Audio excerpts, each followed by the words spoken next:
I'm Flat Hat Associate News Editor Ken Lin, and I am here today with John King, CNN's Chief National Correspondent and host of his very own show, John King USA. John, welcome. Thank you. It's great to be here. Why don't we get started by how was it that you decided to get into broadcast journalism? That's actually a bit of an accident. I was a print journalist for a dozen years, and I had been approached a couple of times by broadcast outlets, and I said I wasn't interested. And then after the 1996 presidential election, I was going to take a leave of absence. I was actually probably going to go to the Kennedy School or someplace to get a fellowship for a few months, just to take a break, because there was a young guy behind me who was ready. I was the chief political correspondent for the AP. And just at that time, I was trying to figure out what do I do next. Maybe I'll take some time off and think about it. CNN approached me, and I had covered Bill Clinton for a long time. And they said, don't you want to cover the second term? We'll make you a White House correspondent. And I said, you know what? I'll give it a try. And so here I am. That was 14 years ago. And in all of your years of broadcast journalism, what would you say was the most memorable interview you ever did? The most memorable interview? Boy, that's a tough one. I'm bad at most in favorite questions, because favorite questions, most memorable questions, because it's our job not to pick sides, right? So if I pick a favorite interview... Well, just one that stuck out in your mind. I did an interview with Bill Clinton on his trip to Vietnam. And it was his first trip to Vietnam. When he was a candidate, there was the whole controversy about had he dodged the draft in Vietnam. And so that was very memorable. That was one I remember. Interviewing George W. Bush not long after 9/11 was a very memorable time.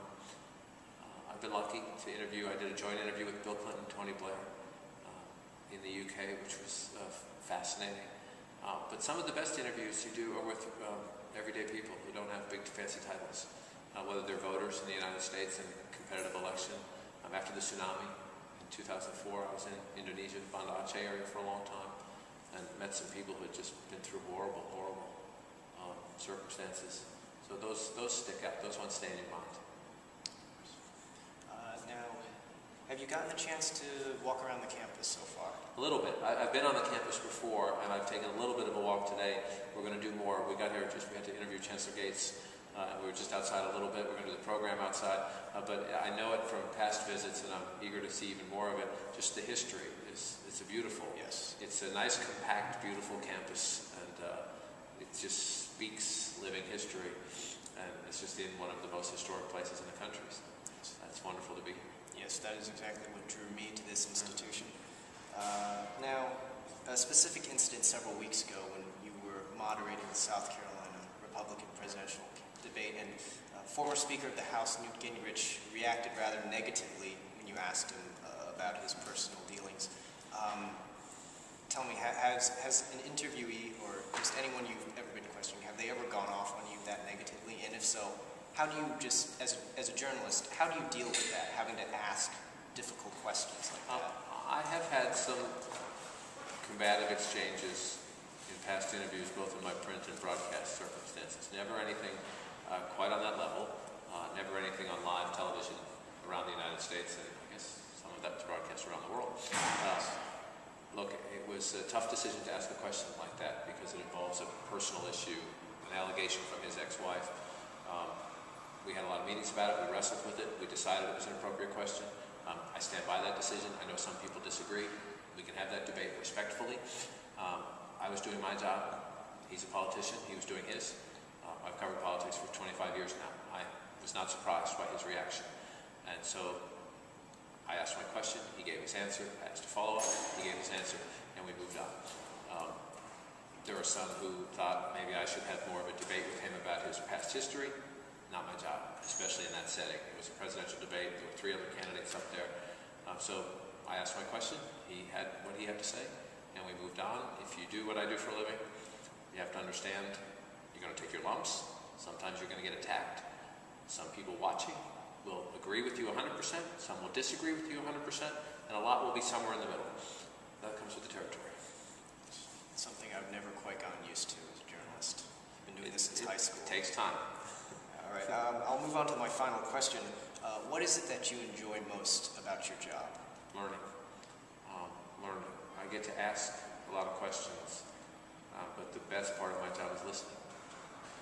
Whether it's to a president or a candidate for president or a senator or a candidate for senate or governor or city council, or just somebody who either just found a job or just lost a job.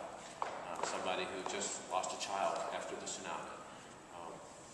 You meet people and you learn from them. You learn hopefully about some joy in their lives. You learn often about pain in their lives. You learn about, when you're covering politics, about issues, but also about who they are as people. How do they react in certain situations? How do they react to losing? How do they react to winning? Over the course of covering a political campaign, especially one with so many debates, I think viewers and voters, but certainly reporters, get a better sense of who people are. I call journalism the curiosity business, and I'm a curious person, so I get to ask questions, and my questions aren't important, the answers are important. And so I always tell myself, and I tell the staff of the program, and anybody I work with, any young people who ask me, if I don't learn something every day, I have failed. And so the gift is meeting people and hearing their stories and seeing where they live, visiting their town. Maybe it's the ocean, maybe it's the Midwest, seeing the auto factory, going out on the crab boat. Whatever it is, you learn. And especially covering American politics, we have this sort of wacky experiment of 50 very different pieces, and we try to fit it together in a jigsaw puzzle. And sometimes they don't quite want to fit, but that's what makes it interesting. And so that I get to travel and touch it and feel it and see it, and and hear people's stories is a gift. And guess what? They pay me for it too. Pretty cool.